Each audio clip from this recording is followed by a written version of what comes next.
well, you're trying to get to the end of the mall to get dog food for your beloved Chewie. Mhm. Um, so he plays a big role in the game as being like your guide, helping you go, oh, well, I've got to get through this area. He's like your strength and your Right. making you feel like you can do this and get over there kind of thing. And so that's the big loop, is basically trying to follow Chewie through this big world to get to the end and get your food and make everyone happy. It's more of a, I don't know, it's kind of like a 2D platformer. Like 2D platformers are always about getting to the end. It's Right. kind of in the same vein as that. It's just getting to the end, finding a way to get to the end so you can get dog food for the puppy. It's it's not the great, like, it's not the biggest of stories, but that was designed in a way too. Like, if you remember playing through the game, you would have seen a lot of the words fall down, and on purposely in the game we made this all the thoughts really short, so you would get like a sentence at a time. Because you obviously played a fair chunk of Pokemon. How many times have you just spammed the A button to get through all that writing text that they send at you? And the weird part was when we started putting the words there that they fall down every time you get to them, people would get to the words and they would read them quickly because they know they're going to disappear. So they've got like this, oh, I better read what that says before I do anything else. And they start learning that that's a thing to how they learn the story. Right. But on the other hand, with little kids that don't necessarily want to read all that stuff, they can play through and go, oh, that says some stuff, whatever, I'll just keep running. I've got to get to the end, you know? So there's two levels of kind of gameplay there, depending on what audience is playing the game. Yeah, a lot of games do have a problem with lore dumping, where they just throw walls, and it's not trying to progress any character's story. It's not trying to move the plot forward. It's just, hey, you don't know what's happening right now. Blah, blah, blah, blah, blah. Just like throw everything at you. You'll work it out after 30 text boxes. And I think doing that doing it more through sort of world design and very subtle interactions, it's difficult to do well. But when it is done well, I think it works out considerably better. Oh, I agree. And we've kept all our cutscenes down to, maximum of 30 seconds. Because I can't be bothered sitting through 5 minutes of cutscene, especially at the start of the game. Nothing shits me more than to go into a game that I don't even know if I want to play yet, and you're going to give me 5 minutes of cutscenes, and I'm like, oh, let me play a little bit first to see if I actually care for this game before I get involved with your story. Right. And so finding that balancing act has been a bit challenging too, because there's so many games that are probably not giving a fair chance because they've just dumped me with so much information at the start that I feel overwhelmed and don't want to go on anymore. Welcome to the kingdom of you don't care yet. There are 4 nations fighting for leadership. You don't care about any of these people. Oh, someone just died. You don't care about them yet.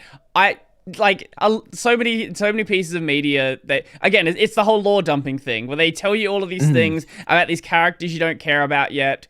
And then it's like, no wonder people don't really vibe with that, right? If you're gonna just think, go on. Yeah, sorry. I just think they're trying to make you want to like this character.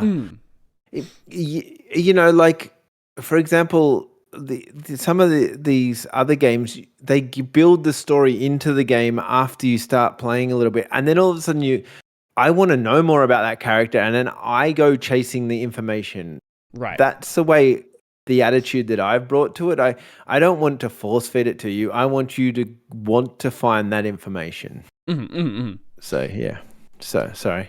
No, it's all good. It's all good. I do think that there is a place for that, like long cutscene introduction, but if you're going to do it, you have to be very confident with it. You have to make it something that even though people don't know what's going on, they're going to be immediately hooked. And I think back to the opening cinematic for Final Fantasy X.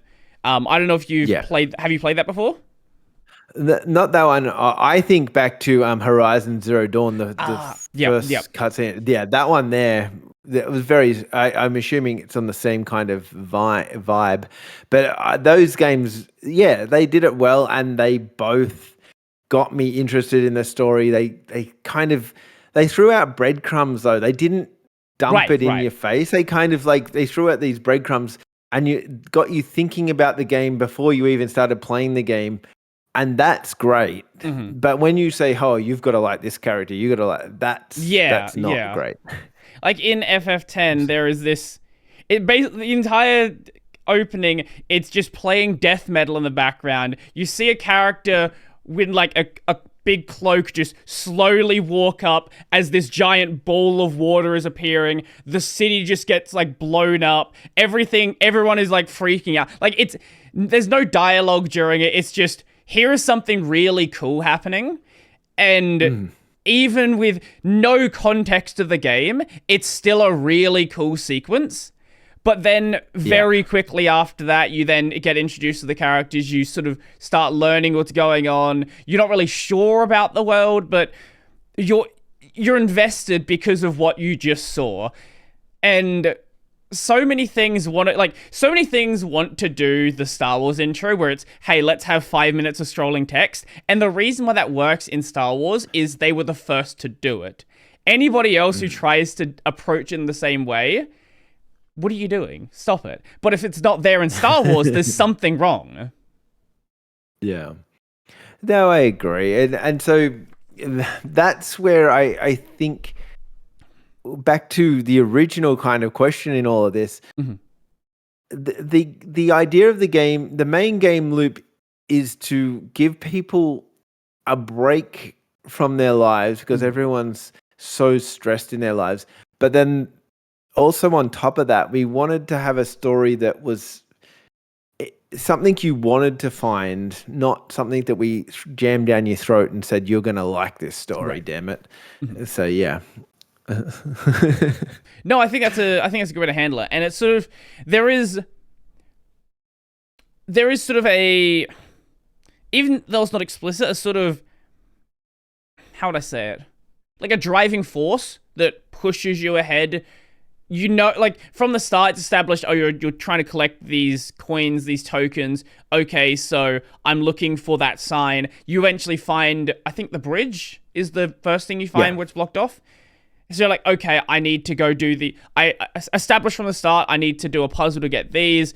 I can unlock with the coins. Okay, I need to go find where the rest of these are in this area, and then I can progress forward. Like, it's a very basic way of handling it, but at the same time, it does what is necessary to drive that forward.